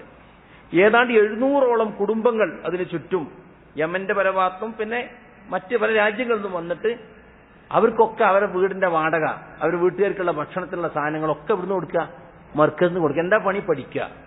വാപ്പയും ഉമ്മയും മോനും എല്ലാവരും വന്നിട്ട് മർക്കസിൽ നിന്ന് പഠിക്കുക. അങ്ങനത്തെ ഒരു സംവിധാനം യമനിലുണ്ട് എന്നുള്ളത് വളരെ പ്രധാനം തന്നെയാണ്. യമനിൽ അവിടെ മഅബറിൽ മാത്രം ഞാൻ പോയത്. പിന്നെ ജമാലിലുള്ള ഷെയ്ഖ് ഉസ്മാൻ സാലിമിയുടെ മർക്കസിൽ ഞാൻ പോയി. അവിടെ കുട്ടികൾ താമസിച്ച് പഠിക്കുക. ജസായറിന്ന്, അൾജീരിയയിൽ നിന്ന്, മറ്റ് മിസ്റിൽ നിന്നൊക്കെ ഒന്ന് കുട്ടികളോട് പഠിക്കുന്നുണ്ട്. അതുപോലെ തന്നെ പിന്നെ പഠിത്ത് മരിച്ച റഹിമഹുല്ല അബ്ദുറഹ്മാൻ അദനിയുടെ മർക്കസുൽ ഫുയൂഷ്, വലിയ 1000-കണക്കിന് 3000-4000 സ്റ്റുഡൻസ് പഠിക്കുന്ന വലിയ മർക്കസ്. അവിടെ എനിക്ക് പോകാൻ സാധിച്ചില്ല, അദനിലുള്ള. അതുപോലെ സനയിലുണ്ട് പല മർക്കസുകളും, ഹുദൈദയിലുണ്ട് ഷെയ്ഖ് ബാമൂസ് നടത്തുന്ന മർക്കസ്. അങ്ങനെ ഇത് യമന്റെ ഒരു പ്രത്യേകതയാണ്. യമനിലെ അഹ്ലുസുന്നത്തിന്റെ പണ്ഡിതന്മാര് ദീനി മർക്കസുകൾ സ്ഥാപിക്കുകയാണ്. ഏത് പ്രായക്കാർക്കും വന്നിട്ട് അവിടെ താമസിച്ച് ദീന് പഠിക്കാം. അവർക്ക് ഭക്ഷണം ഫ്രീ, താമസം ഫ്രീ. ഇത് വേറെ എവിടെ കിട്ടുക? ഇനി കുടുംബമായിട്ട് വന്ന് നിൽക്കാന്നുള്ളത് ചില ആളുകൾ ഭാര്യയും കുട്ടികളൊക്കെ കൂട്ടിയിട്ട് പോകുന്നത്. കൂടുതൽ കാലം കുടുംബത്തെ വിട്ടു നിൽക്കാൻ ഇസ്ലാമികമല്ലല്ലോ. അപ്പൊ അതുകൊണ്ട് ഭാര്യമാരെ കൂട്ടിയിട്ട് വരും. അപ്പൊ മർക്കസിൽ നിന്ന് കിട്ടുന്ന ഭക്ഷണം തികയാതെ വരുമ്പോൾ അയാൾ അവിടെ എന്തെങ്കിലും ചെറിയ ജോലിക്ക് പോകും. മൊത്തത്തിൽ യമനിൽ ഗ്രാമീണ ജീവിതമാണ്. ഇപ്പൊ നമ്മൾ മർക്കസിൽ താമസിക്കുകയാണെങ്കിൽ രാവിലെ ഒരു കട്ടൻ ചായ കിട്ടും. പിന്നെ ഫത്തൂറിന്റെ സമയത്ത് ദാല് പോലത്തെ ഈ നമ്മളെ ഈ ഫൂല് എന്നറിയല്ലോ, അതിന്റെ ഒരു കറിയും കുബൂസും, അതങ്ങനെ കുത്തി തിന്നു തന്നെ. ഉച്ചക്കൊരു ചോറും ഈ ഉരുളക്കിഴങ്ങിന്റെ ഒരു കറിയും മാത്രം, ബസ് അതങ്ങനെ വയറി തിന്നു തന്നെ. രാത്രി ഒരു കുബൂസും ഈ കറിയും. എന്നാൽ വളരെ ലളിതമായ ഒരു ജീവിത രീതിയാണ്, ഗ്രാമീണ ജീവിത ശൈലിയാണ് യമനിൽ പൊതുവെ ഉള്ളത്. ഇപ്പൊ വിദ്യാർത്ഥികൾ അത് സഹിച്ച് അവിടെ നിൽക്കും. മനസ്സിലായി? ഇപ്പൊ ഇവിടെ പഠിക്കാൻ വരുന്ന ആൾക്ക് ഒരു പക്ഷേ പിന്നെ സ്റ്റൈപ്പൻഡ് കിട്ടും, ഭാര്യയും കുട്ടികൾക്ക് താമസിക്കാനുള്ള വീട് കിട്ടും. അങ്ങനെയൊക്കെ ഇപ്പോൾ ജാമിയ ഇസ്ലാമിയിലൊക്കെ അങ്ങനെ ഉണ്ട്. പഠിക്കുന്ന കുട്ടികൾക്ക് ഭാര്യമാരെ കൊണ്ടുവരാനുള്ള സൗകര്യമുണ്ട്. മാസാന്തം 750-800 റിയാൽ സ്റ്റൈപ്പൻഡ് കിട്ടും, ടിക്കറ്റ് കൊടുക്കും. അപ്പൊ പിന്നെ ജോലിക്കൊന്നും പോണ്ടി വരില്ല. ഇവിടെ ഗ്രാമീണ ജീവിത ശൈലിയല്ല. എ സി ഉള്ള റൂമുണ്ട്, അല്ലേ, സൗകര്യങ്ങളുണ്ട്, ക്ലാസ് റൂമിൽ എ സി ഉണ്ട്. അപ്പൊ ആ ഗ്രാമീണ ശൈലിയിൽ പഠിക്കുന്നു എന്നതുകൊണ്ട് അവരെ കുറിച്ച് ആക്ഷേപം പറയാണ്. പ്രാകൃതന്മാരാണ്, പിന്നെ 11-ാം നൂറ്റാണ്ടിലേക്ക് തിരിച്ചു വിളിക്കുകയാണ് എന്നൊക്കെ പറഞ്ഞ് എന്തെല്ലാം സംസാരിക്കുന്ന ആളുകൾ. അപ്പൊ ആ രീതിയിലൊക്കെ സംസാരിക്കുന്ന ആളുകളോട് നമുക്ക് പറയാനുള്ളത്, നമുക്ക് അവരുമായി പല വിഷയങ്ങൾ അഭിപ്രായ വ്യത്യാസം ഉണ്ടാവാം. യമനിലേക്ക് പോകുന്ന ആളുകളുമായി, യമനിൽ പഠിപ്പിക്കുന്ന ആളുകളായിട്ടൊക്കെ പല വിഷയങ്ങളിലും നമുക്ക് അഭിപ്രായ വ്യത്യാസം ഉണ്ടാകാം. പക്ഷെ അഭിപ്രായ വ്യത്യാസം ഉണ്ടെങ്കിലും സംസാരിക്കുമ്പോൾ സത്യസന്ധത കാണിക്കണ്ടേ? ഇല്ലാത്തത് പറയാൻ പാടുണ്ടോ? ഇത് അഖുൽതും ഫഅദിലു, നിങ്ങൾ സംസാരിക്കുകയാണെങ്കിൽ നീതിപൂർവ്വം സംസാരിക്കണം എന്ന് ഖുർആൻ നമ്മോട് പറഞ്ഞിട്ടുണ്ട്. വലാ യജ്രിമന്നകും ശനആനു ഖൗമിൻ അലാ അല്ലാ തഅദിലു യഅദിലു ഹുവ അഖറബു ലിത്തഖ്വ. ഒരു ജനതയോടുള്ള വിദ്വേഷം, നീതി കാണിക്കാതിരിക്കാൻ നിങ്ങളെ പ്രേരിപ്പിക്കരുത്, നിങ്ങൾ നീതി കാണിക്കണം, അതാണ് തഖ്വയോട് ഏറ്റവും അടുത്തത് എന്ന് പറഞ്ഞിട്ടുണ്ട്. ഇപ്പൊ ദമ്മാജ് സലഫിസം എന്നിട്ട് നമ്മുടെ നാട്ടിൽ കുറെ ആളുകൾ ഈ ഹദീസുകളൊക്കെ എതിർക്കുന്ന ആളുകളാണ് ആദ്യം തുടങ്ങിയത്. പിന്നെ ഔദ്യോഗിക സംഘടന ഏറ്റെടുത്തു, പിന്നെ അതിന് പുറത്തു വന്ന സംഘം ഏറ്റെടുത്തു. ദമ്മാജ് സലഫിസം എന്താ ദമ്മാജ്? ദമ്മാജ് എന്ന യമനിലൊരു ഗ്രാമമാണ്. അവിടെ ഷെയ്ഖ് മുഖബിൽ വാദഈ സ്ഥാപിച്ച ദാറുൽ ഹദീസ് എന്ന സ്ഥാപനം ഉണ്ടായിരുന്നു. അവിടെ യമന്റെ നാനാഭാഗത്തും ലോകത്ത് നാനാഭാഗത്തും ഇതുപോലെ താമസിച്ച് പഠിക്കാൻ ആളുകൾ വന്നിരുന്നു. വിരക്ത ജീവിതമാണ് അവിടെ എന്ന് പറഞ്ഞാൽ ഭൗതികമായ സുഖ സൗകര്യങ്ങളും ആഡംബരങ്ങളൊന്നുമില്ല. ഷെയ്ഖ് മുഖബിൽ റഹ്മത്തുള്ളാഹി അലൈഹിയോട് പലതും വാഗ്ദാനം ചെയ്തു.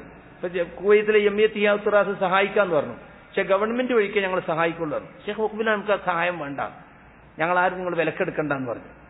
എന്നിട്ട് കഷ്ടപ്പെട്ട് കുട്ടികൾ പഠിക്കാൻ ശീലിച്ചു.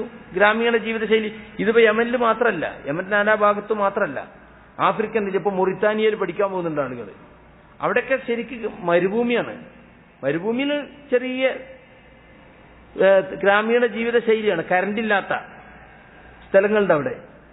ഇപ്പൊ അവിടുത്തെ ഒരു മർക്കസിലെ ഒരു ആളോട് ദദു എന്നെന്തോ പറഞ്ഞിട്ട് ഒരു പണ്ഡിതണ്ട്, അയാളോട് ചോദിച്ച് നിങ്ങളെ നാട്ടിൽ ഈ കൂടുതൽ ഹിഫ്ളാക്കാൻ കഴിയുന്നുണ്ടല്ലോ പെട്ടെന്ന്, എന്താ കാരണം?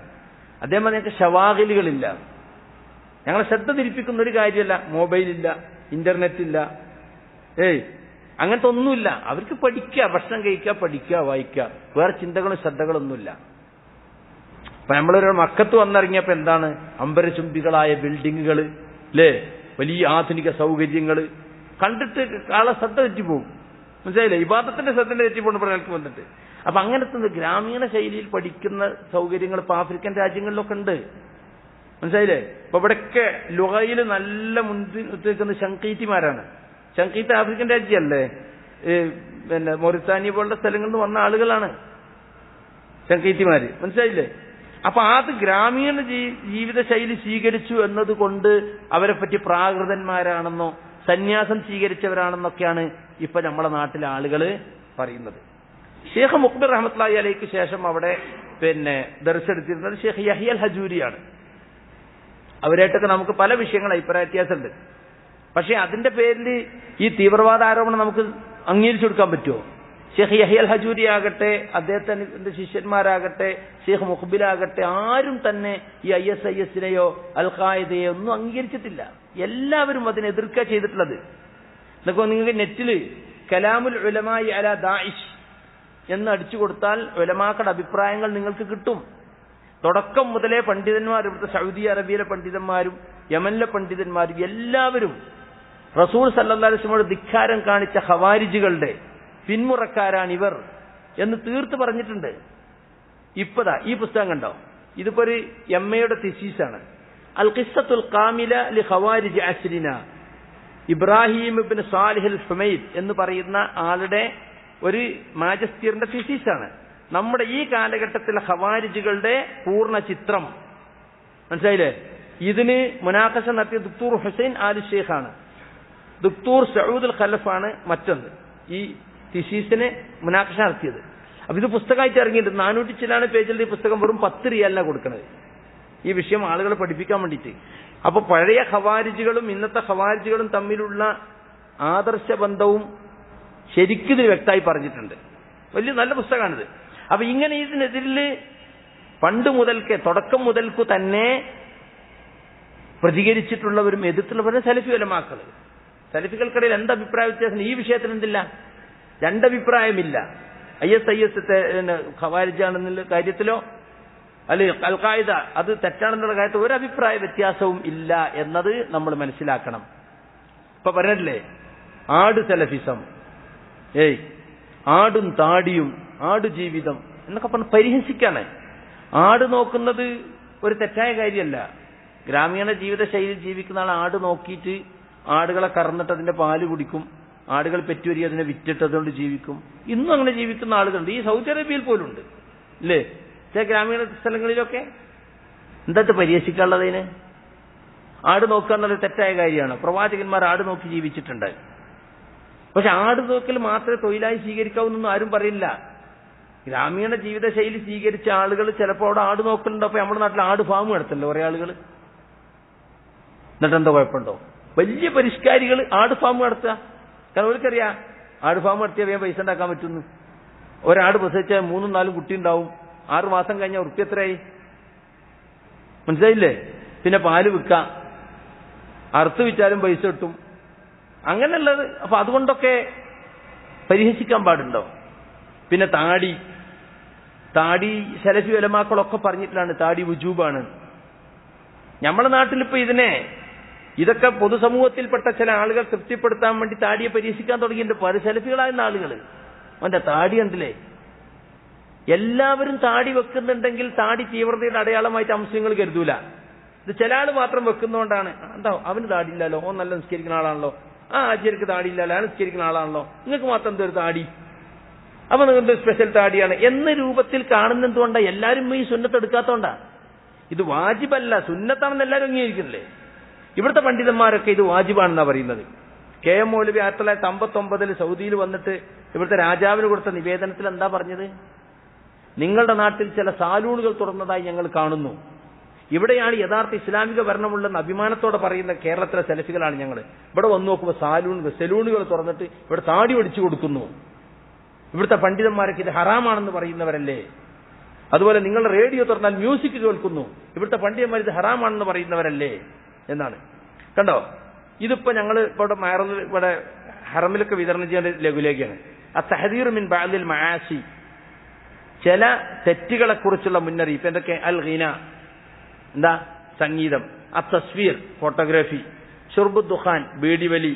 ഹൽഖുൽ ലഹിയ, താടിവടി. ഇസ്ബാൽ റിജാൽ, വസ്ത്രം താഴ്ത്തിരിക്കൽ ആണുങ്ങൾ. അസ്സഫർ ഇലാ ബിലാദിൽ കുഫർ, കുഫറിന്റെ നാട്ടിലേക്ക് യാത്ര പോകൽ.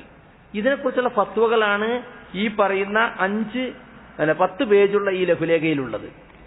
ഇത് ഇവിടെ ഹറമിൽ നിന്ന് വിതരണം ചെയ്യുന്നതാ. താടി പഠിച്ചാൽ വരുമ്പോൾ നമ്മൾ വിളിക്കും. തഖറ അറബിയേക്കാറി വായിക്കും, അവനെ കൊണ്ട് വായിപ്പിക്കും. ഹൽഖുൽ ലഹിയ മുഹറമുൻ. കണ്ടോ? വീഡിയോ എടുക്കാൻ തോന്നിയ അവനെ വിളിക്കും, വസ്ത്രം താഴ്ത്തി വിളിക്കും. അപ്പൊ ഇതിവിടെ ഇതിപ്പോ ഈ പള്ളിയിൽ ഇപ്പം എനിക്ക് കിട്ടിയതാ. ഇവിടെ എല്ലാ പള്ളികളിലും ഇത് വിതരണം ചെയ്യാണ്. അപ്പൊ ഇതൊരു തീവ്രതയായിട്ടപ്പെടുന്ന ആളുകൾ പറഞ്ഞിട്ട് നമ്മളെ ആളുകൾ ഏറ്റു പറയാം. നമ്മുടെ നാട്ടിൽ ചില മതേതരവാദികളുണ്ട്, പേര് മുസ്ലിം ആയിരിക്കും, പക്ഷേ മുസ്ലിമാന്ന് പറയാനും ഇഷ്ടം ഉണ്ടാവില്ല. അങ്ങനത്തെ ചില ആളുകൾ ആട് താടി എന്നൊക്കെ പറഞ്ഞ് കളിയാക്കുമ്പോൾ നമ്മള് സെലഫികളെ കൂടി കൊടുക്കുക. എന്ത് തെറ്റാണത്? താടി വളർത്തൽ വുജൂബാണെന്നും താടി വടിക്കൽ ഹറാമാണെന്നുമാണ് സെലഫികൾ മുമ്പേ പറഞ്ഞിട്ടുള്ളത്. KM മൗലവി മുതൽക്ക് അതാ പറഞ്ഞിരുന്നത്. ഇടക്കാലത്ത് വന്ന ചില താടിവടിയന്മാര് എന്താക്കി? അവരിതിനോട് പുച്ഛം കാണിച്ചു. അത് മാത്രമേ ഉള്ളൂ. അപ്പൊ അതുകൊണ്ട് അതൊന്നും തീവ്രതയല്ല. താടി വളർത്തേണ്ടതാണ്, ഇത് വാജിബാണെന്ന് പറയൽ തീവ്രതയല്ല. അത് യഥാർത്ഥത്തിൽ ഇസ്ലാമിലുള്ളതാണ്.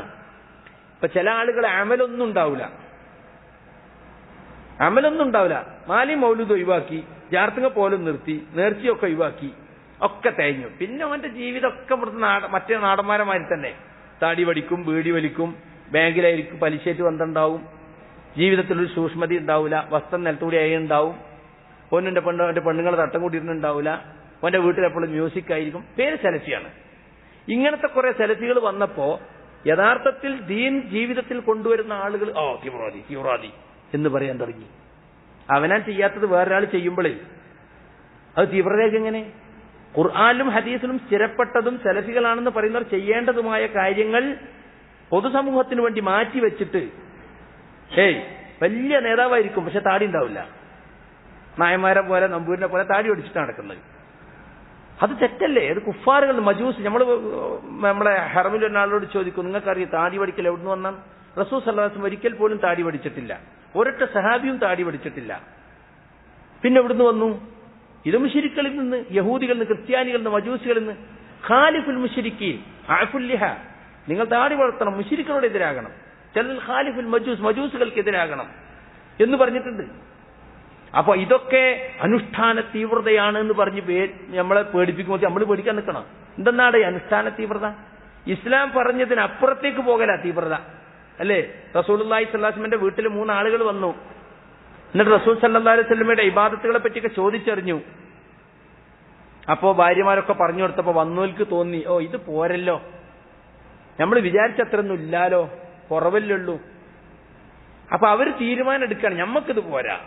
എന്നിട്ട് അവർ ഒരാൾ പറയാണ്, ഞാൻ ഇനി രാത്രി ഉറങ്ങുകയല്ല, നേരം വെളുക്കോളം നിസ്കരിക്കും എല്ലാ ദിവസവും. മറ്റവൻ പറയും, ഞാൻ 300 ദിവസം നോമ്പ് വെൽക്കും, നോമ്പ് ഇടുന്ന പ്രശ്നമില്ല, എല്ലാ ദിവസവും നോമ്പ്. മറ്റാൾ പറയും, ഞാൻ കല്യാണം കഴിക്കില്ല, കല്യാണം കഴിച്ചാൽ പിന്നെ വിവാഹമായി കുട്ടികളായി ഒക്കെ തടസ്സാണ്, കല്യാണം കഴിക്കില്ല, പെണ്ണുങ്ങൾ വിട്ടു നിൽക്കും. റസൂൽ സല്ലല്ലാഹു അലൈഹി വസല്ലം വന്നപ്പോ ഇങ്ങനെ പ്രതിജ്ഞ എടുത്തു പോയ കാര്യം പറഞ്ഞു. അവരെ വിളിപ്പിച്ചു. അന്തുമല്ലദീന ഖുൽതും കദാ വകദാ, നിങ്ങൾ ഇങ്ങനെയൊക്കെ പറഞ്ഞോ? അതെ പറഞ്ഞു. എന്താ റസൂൽ ചെയ്തത്? അവരെ പ്രോത്സാഹിപ്പിക്കുക ചെയ്തത്? അല്ല. അമാ വല്ലാഹി ഇന്നി ലഅഖ്ശാകും ലില്ലാഹി വഅത്ഖാകും ലഹു, അല്ലാഹുവാണ് സത്യം, നിങ്ങളെക്കാൾ ഏറെ പടച്ചവനെ പേടിയുള്ളവൻ, ഏറ്റവും പേടിക്കുന്നവൻ ഞാനാണ്, ഏറ്റവും തഖ്വയുള്ളവൻ ഞാനാണ്. ഞാൻ കല്യാണം കഴിച്ചിട്ടുണ്ട്, ഞാൻ ബ്രഹ്മചാരിയല്ല, ഞാൻ രാത്രി മുഴുവൻ ഉറക്കൊഴിച്ച് നിസ്കരിക്കല്ല, ഞാൻ ഉറങ്ങും പിന്നെ എണീറ്റ് നിസ്കരിക്കും. എനിക്ക് എല്ലാ ദിവസവും നോമ്പല്ല, നോമ്പെടുക്കും, നോമ്പ് വിടും.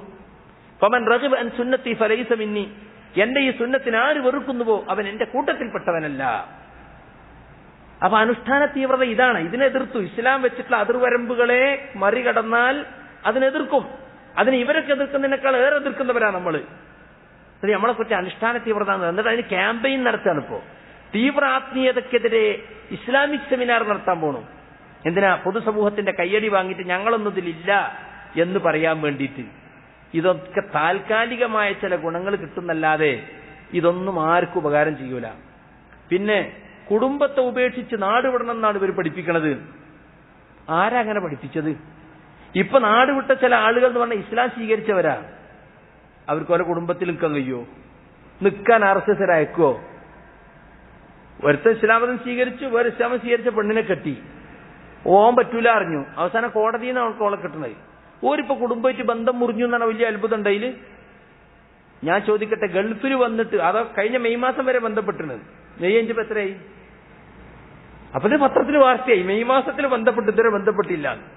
ഇവിടെ ഇപ്പൊ ഗൾഫിലുള്ള ചിലപ്പോൾ 4 മാസമായിട്ടുണ്ടാവും വീട്ടിൽ വിളിച്ചിട്ട്. ഓന് തിരക്കായിരിക്കും, മോനെ വിളിക്കുന്ന സമയത്ത് ഓരോ ഉറങ്ങിയിരിക്കും. മോന്റെ ജോലി ചെയ്യുമ്പോ രാവിലെ നീച്ചപ്പോ ഓന് പോണ്ടി വരും ഇല്ലേ? അതിന്റെ ദിവസവും തീവ്രവാദക്ക് പോയിന്നാ എന്തൊക്കെയാണ് പറയുന്നത് എന്ന് കേട്ട് പ്രചരിപ്പിക്കന്നെ. കുടുംബത്തെ ഉപേക്ഷിച്ച് നാടുണ്ടെന്ന് പറയുന്നത്. ബഹുഭാര്യത്വം ഫർളാന്നാണ് അവരെ വാദം. ആരാ അങ്ങനെ പറഞ്ഞത്? ബഹുഭാര്യത്വം സ്വീകരിക്കേണ്ട സാഹചര്യങ്ങൾ ഉണ്ടാവും, സ്വീകരിക്കാം. ഇനി നമ്മുടെ നാട്ടില് പ്രായമേറിയ പെണ്ണുങ്ങള് അല്ലേ, വിവാഹമോചനം ചെയ്യപ്പെട്ടവര്, ഭർത്താവ് മരിച്ചവർ, ഇപ്പൊ എത്രയും അപകടങ്ങളിൽ മരിക്കുന്നൊക്കെ പുരുഷന്മാരാണ് അധികവും. ഇത്തരം സ്ത്രീകളൊക്കെ ഒരിക്കലും ആദ്യ കല്യാണക്കാരൻ കഴിക്കൂല. അപ്പം ബഹുഭാര്യത്വം സ്വീകരിക്കാൻ കഴിവുള്ളവനെ സ്വീകരിക്കണം എന്ന് നമ്മൾ പറയും. അത് പ്രോത്സാഹനമുണ്ട്. പക്ഷെ അത് ഫർളാണെന്ന് ആരും ഇവിടെ പറഞ്ഞിട്ടില്ല. അപ്പൊ ഇങ്ങനെ കളവുകൾ പ്രചരിപ്പിക്കുകയാണ് സുഹൃത്തുക്കളെ, സന്യാസത്തിലേക്ക് നയിക്കുകയാണ്. ആരവിടെ സന്യാസം സ്വീകരിച്ചോ കല്യാണം തന്നെ നയിക്കൂല. പിന്നല്ലേ ബഹുഭാര്യത്വം? ഇപ്പൊ രണ്ടും കൂടി വൈരുദ്ധ്യം വരുന്നുണ്ട. ബഹുഭാര്യത്വം ഫർളാന്ന് പറഞ്ഞ് ഒരു ഭാഗത്ത് പ്രചരിപ്പിക്കുക, സന്യാസത്തിലേക്ക് കൊണ്ടുവന്ന് വേറെ ഭാഗത്തും പ്രചരിപ്പിക്കുക. അത് വൈരുദ്ധ്യല്ലേ? സന്യാസം സ്വീകരിച്ചോ ഭാര്യാസന്തതികൾ ഉണ്ടാവില്ല, കല്യാണം കഴിക്കില്ല, സമൂഹമായി ബന്ധപ്പെടില്ല, ഏതെങ്കിലും മലയോരത്തിൽ പോയി ജീവിക്കുക ചെയ്യുക. എന്നാ ഷേഖ് മുഖബിൽ റഹ്മത്തുള്ളാഹി അലൈഹിയുടെ ദാറുൽ ഹദീസ് പഠിച്ചവരൊക്കെ ഇങ്ങനെ സന്യാസികളായി നടക്കുക. അവരൊക്കെ ഷേഖ് അന്ന് തന്നെ ദഅവത്തിന് അയക്കും. മറ്റു നാടുകളെ പോലെ അദ്ദേഹം ദഅവത്തിന് പ്രേരിപ്പിച്ചു. അദ്ദേഹത്തിന്റെ ശിഷ്യന്മാര് ഇന്ന് പല ഭാഗത്തും പോയിട്ട് എന്ത് ചെയ്യുന്നുണ്ട്? ദഅവത്തിന്റെ കേന്ദ്രങ്ങൾ സ്ഥാപിച്ച് ദഅവത്ത് നടത്തിക്കൊണ്ടിരിക്കുന്നുണ്ട്. മനസ്സിലായില്ലേ? ആ പ്രദേശം ഇപ്പോ ഏത് സ്ഥലത്ത് ചെന്നാലും ആ പ്രദേശത്തെ ജീവിത രീതി അവർ സ്വീകരിക്കും. പക്ഷെ ആഡംബര സൗകര്യങ്ങളെ പ്രോത്സാഹിപ്പിക്കാത്ത, ലളിത ജീവിതത്തെ പ്രോത്സാഹിപ്പിക്കുന്ന രീതിയാണ് ഷേഖ് മുഖബിൽ റഹ്മത്തുള്ളാഹി അലൈഹി പഠിപ്പിച്ചിട്ടുള്ളത്. അതവർ ചെയ്യുന്നു എന്ന് മാത്രം. അപ്പൊ സുഹൃത്തുക്കളെ, ഞാനിതൊക്കെ പറഞ്ഞത് ഇപ്പൊ യമനിലുള്ള പല ആളുകളുമായിട്ടും ഷെയ്ഖ് യഹ്യ അൽ അജൂരിയുമായിട്ടും അദ്ദേഹത്തിന്റെ ആളുകളായിട്ടൊക്കെ നമുക്ക് പല വിഷയങ്ങളും അഭിപ്രായ വ്യത്യാസമുണ്ട്. ചില വിഷയങ്ങളൊക്കെ അവരുടെ നിലപാടുകൾ, ദീനിയായ വിഷയങ്ങൾ തീവ്രമാണെന്ന് അഭിപ്രായപ്പെടുന്ന ആളുകളുണ്ട്. അതെല്ലാം വേറെ ചർച്ച ചെയ്യേണ്ട വിഷയമാണ്. ഇപ്പൊ ചില ആളുകൾ ചോദിച്ചു, നിങ്ങൾ എന്തിനാ ശ്രീലങ്കയിൽ പോണ്? നമ്മളാരും ശ്രീലങ്കയിൽ പോകാൻ വേണ്ടി പറഞ്ഞിട്ടില്ല. പക്ഷെ ശ്രീലങ്കയില് യമനിൽ നിന്ന് പഠിച്ച ഷെയ്ഖ് അജൂരിയുടെ ശിഷ്യൻ നവാസുൽ ഹിന്ദി വന്നിട്ടുണ്ട്. അപ്പൊ യമനിൽ ഇപ്പൊ യുദ്ധമൊക്കെ ആയതുകൊണ്ട് ചില ഇവരാളുകൾ എന്ത് ചെയ്യുന്നുണ്ട്, അങ്ങോട്ട് പോകുന്നുണ്ട്. നമ്മളിപ്പോ നമ്മളോട് ചോദിച്ചാൽ അദ്ദേഹത്തിന്റെ അടുത്ത് പോണ്ടെന്നാ പറയല്. കാരണം അദ്ദേഹം നമ്മളൊക്കെ മുബ്തദിയാക്കി തള്ളിയ ആളാ, മനസ്സിലായില്ലേ? അപ്പൊ അത് നമ്മൾ പോണ്ടെന്നാ പറയാറുള്ളത്. അപ്പൊ അവിടെ അദ്ദേഹവും ഇതിനെ എതിർക്കുന്ന ആളാണെന്നാണ് നമ്മൾ മനസ്സിലാക്കിയിട്ടുള്ളത്. ഈ ദായിഷിനെ ISIS-നെയൊക്കെ എതിർക്കുന്ന ആളാണെന്നാണ് നമ്മൾ അദ്ദേഹത്തെ കുറിച്ച് മനസ്സിലാക്കിയിട്ടുള്ളത്. അപ്പൊ അതുകൊണ്ട് സുഹൃത്തുക്കളെ, നമുക്ക് എതിർപ്പുള്ള ആളുകളാണെങ്കിൽ അവരെക്കുറിച്ച് എന്തും പ്രചരിപ്പിക്കാം എന്ന ഒരു ചിന്താഗതി നമ്മൾ ഒരിക്കലും സ്വീകരിക്കുന്നത് ശരിയല്ല എന്നാണ് എനിക്ക് ഈ സന്ദർഭത്തിൽ പറയാനുള്ളത്. മനസ്സിലായില്ലേ? അതൊരിക്കലും നീതിയല്ല എന്ന് ഞാനിവിടെ പ്രത്യേകം ഓർമ്മപ്പെടുത്തുകയാണ്. പിന്നെ ആ ചാനലുകാരൻ ചോദിക്കുന്നുണ്ട്, എന്തുകൊണ്ടാണ് ഔദ്യോഗിക സലഫി സംഘടനയും അതിന് പിരിഞ്ഞു പോകുന്ന മറ്റേ വിഭാഗവും ഒക്കെ നിങ്ങൾ എതിർക്കുന്ന എന്തുകൊണ്ടാണ്? അവര് പലപ്പോഴും സലഫിയത്ത് വിട്ടു എന്ന് നമ്മൾ പറയുന്നത് കൊണ്ട് തന്നെ, നിങ്ങൾ സലഫികളല്ല, നിങ്ങൾ വ്യാജ സലഫികളാണ് എന്ന് നമ്മൾ പറയുന്നതുകൊണ്ട് നമ്മൾ അവരെ എതിർക്കുന്നു. നമ്മൾ പറയുന്ന കാര്യങ്ങളെ പ്രമാണം കൊണ്ട് നേരിടാൻ കഴിയാത്തത് കൊണ്ടാണ് അവരെന്ത് ചെയ്യുന്നത്, ഈ തീവ്രവാദം ആരോപിക്കുന്നത്. മനസ്സിലായില്ലേ? ജിന്നും സിഹറും ഒക്കെ നിഷേധിച്ച് ഈജിപ്തിലെ സലഫിസം ഞങ്ങളയിലാണെന്ന് പറഞ്ഞ് KNM ഗൾഫ് സലഫിസം ഇറക്കുമതി ചെയ്യാണെന്ന് പറഞ്ഞ് 2001 പുറത്തുപോയ ആളുകളുണ്ടല്ലോ, അവരാണ് ഇത് തുടങ്ങി വെച്ചത്. ഈ ഫിത്തന തുടങ്ങി വെച്ചത് അവരെ, ഈ തീവ്രവാദ ആരോപണം. മനസ്സിലായില്ലേ? എന്നിട്ട് പിന്നത് മറ്റൊരു ഏറ്റെടുത്തു, മാതൃസംഘടന. പിന്നെ അതിന് പിരിഞ്ഞു വന്നവർ ഏറ്റെടുത്തു. ഇപ്പൊ അതാ നടന്നുകൊണ്ടിരിക്കുന്നത്. ഇപ്പൊ സുലൈമാൻ റുഹൈലിയുടെ മദീനയിലൊരു ദർസ് ഒരാള് അതിന് കുറച്ച് ഭാഗങ്ങൾ എടുത്തിട്ട് ഖവാരിജിന്റെ 4 ലക്ഷണങ്ങൾ എന്ന് പറഞ്ഞിട്ട് ഷറഹിന്ന് സുലൈമാൻ റുഹൈലി പറഞ്ഞതൊന്നും ഇയാളെ വ്യാഖ്യാനം വേറെയാ. സുലൈമാൻ റുഹൈലി എങ്ങനെയാണ് കുട്ടികൾ ഖവാരിജിലേക്ക് പോകാതെ രക്ഷപ്പെടുത്താൻ ശ്രമിക്കുക എന്നാണ് മൂപ്പര വിഷയം. ഇവനെന്ത് ചെയ്യുന്നു, എങ്ങനെ കുറച്ച് ആളെയും കൂടി ഖവാരിജ് ആക്കാൻ കഴിയും, എന്നിട്ട് ഓന്റെ തഫ്സീർ. അപ്പൊ അതൊക്കെ ഇപ്പൊ നടന്നുകൊണ്ടിരിക്കുന്നത്. അതുകൊണ്ട് നമ്മൾ യഥാർത്ഥത്തിൽ ഇത് ദായിഷ് എന്ന് പറയുന്ന ISIS എന്ന് പറയുന്നത് തനിച്ച ഖവാരിജുകളാണ് എന്ന് സലഫി ഉലമാക്കൾ തീർത്ത് പറഞ്ഞിട്ടുണ്ട്. നമ്മൾ 2 മാസം മുമ്പ് ഒരു പ്രസംഗം ഇവിടുത്തെ ഒരു പണ്ഡിതന്റെ പ്രസംഗം പരിഭാഷപ്പെടുത്തി ഇസ്ലാഹിൽ കൊടുത്തിരുന്നു ISIS-നെ കുറിച്ച്. പല സ്ഥലത്തും ക്ലാസ്സുകളിൽ നമ്മൾ ഇത് കാര്യം ഓർമ്മപ്പെടുത്തിയിട്ടുള്ള കാര്യമാണ്, മുമ്പേ പറഞ്ഞിട്ടുള്ള കാര്യമാണ്. സലഫി ഉലമാക്കൾ ഇത് പ്രത്യക്ഷപ്പെട്ട സമയത്ത് തന്നെ ഇപ്പോ അവിടെ ജാറം തകർത്തു എന്നൊക്കെ പറയുമ്പോൾ സലഫികളാണെന്നൊക്കെ പറഞ്ഞ ചില ആളുകൾ പറഞ്ഞപ്പോൾ സലഫി ഉലമാക്കൾ പറഞ്ഞു, ഇത് ദായിഷ് എന്ന് പറയുന്നത് ഇത് തീവ്രവാദമാണ്, ഇത് ഇസ്ലാമിന് പറ്റാത്തതാണ്, ഇത് ഖവാരിജികളുടെ സ്വഭാവമാണ് എന്ന് തീർത്ത് പറയുകയാണ് അന്ന് പണ്ഡിതന്മാർ ചെയ്തിട്ടുള്ളത്. അപ്പൊ അതുകൊണ്ട് സുഹൃത്തുക്കളെ, ഇത്തരത്തിലുള്ള കുപ്രചരണങ്ങളെ നമ്മൾ തിരിച്ചറിയണമെന്നാണ് എനിക്ക് ഓർമ്മപ്പെടുത്താനുള്ളത്.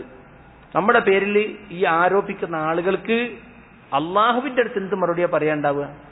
വല്ലദീന യുഊദൂനൽ മുഅ്മിനീന വൽ മുഅ്മിനാത്തി ബിഗൈരി മക്തസബു ഫഖദ് ഇഹ്തമലു ബുഹ്താനം വഇസ്മൻ അളീമ.